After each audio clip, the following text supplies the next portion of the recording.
पुढील वाक्य मधुकर भोसले जागोरी येतात. भडकत्या हनुमंतांना डोळं केलं गेलं. शिफ्टी त्या ठिकाणी आपली धरणीवर त्या ठिकाणी असणाऱ्या खार दिशा आपटल्या गेले. आपटल्यावर त्या ठिकाणी आवाज झाला आणि त्या आवाजाला अनेक जीव सगळं घाबरून त्या ठिकाणी भयभीत झाले गेलं. वळीला पुट्याचा कोडा गंगोनी सुवेचा कडा राम स्मरशोनी वेघारा केला गाडा बुक्कराय.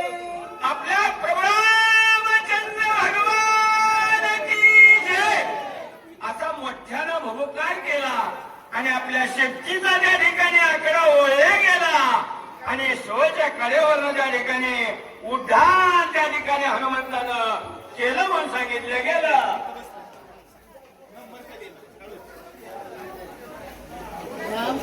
श्री गणेशाय नमः, श्री सरस्वती नमः, श्री प्रभु रामचंद्राय नमः, श्री माता पिते नमः, श्री गुरुवे नमः. आय कोणी त्याचा भुभुकार गजके कैलाशी शंकर महाब्रह्मांड हडबडले तोर घोरंदर मांडिले.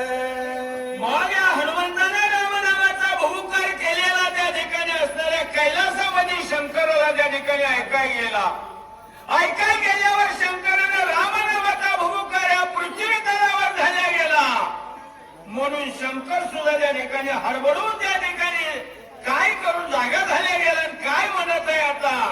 काय प्रियोळ काय सदृश सृष्टी प्रिय रुद्रानी सदृष्टी इंद्रादिक पहिले संकटी प्राणकंठी दाटले.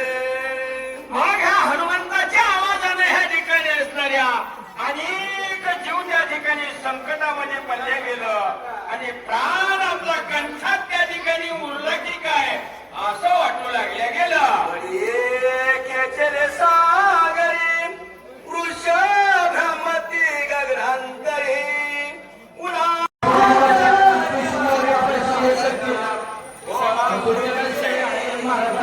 हनुमंतानं उड्डाण केलं. सप्त समुद्राचं त्या ठिकाणी पाणी उचलवलं गेलं. नवनवके असणारी ही पृथ्वी सुद्धा रसातलं जाती की काय असं भयभीत या जगाच्या पृथ्वीवर अनेक जीव त्या ठिकाणी झाले गेलं.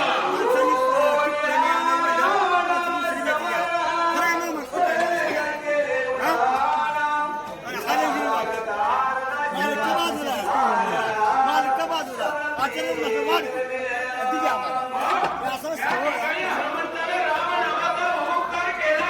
डोळ्याची पापणी झाकून उघडतो एवढ्या टायमात त्या समुद्राचं उल्लंघन करून त्या ठिकाणी हनुमंत पुढे आल्या गेला.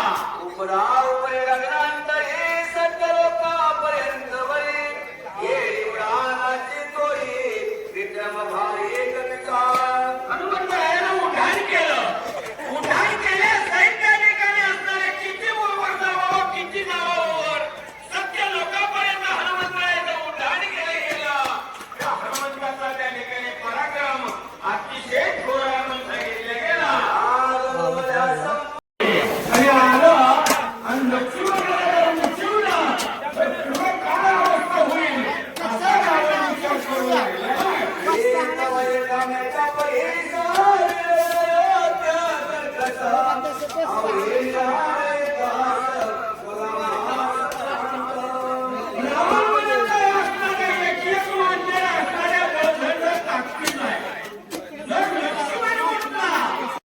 सूर्य उगवत आहे तो बोल मी जाईन आणि औषध घेऊन येईन आणि मी लक्ष्मणाला उठवेन अशी कोणी हनुमंतानं प्रतिज्ञा केली रामापाशी.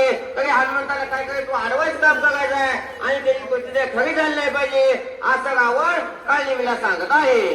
तत्काळ औषधी आणून आकांची उठलेलं लक्ष्मण मग त्याची लिहिलेलं कोण राम लक्ष्मी आतून वेळी. अहो हनुमंत काय काय तत्काळ जाईल आणि औषध घेऊन येईल आणि ह्या लक्ष्मणाला उठवेल आणि पुण्या काय करेल ह्या लक्ष्मणाला झुजण्यासाठी आपल्यापाशी ताकद नाही आपल्यापाशी योग नाही तर कोण काय काय ह्या लक्ष्मणाला उठवू दे नाही आणि औषध हनुमंताला आणू दे नाही त्या असं कोण सांगत आहे गावावर?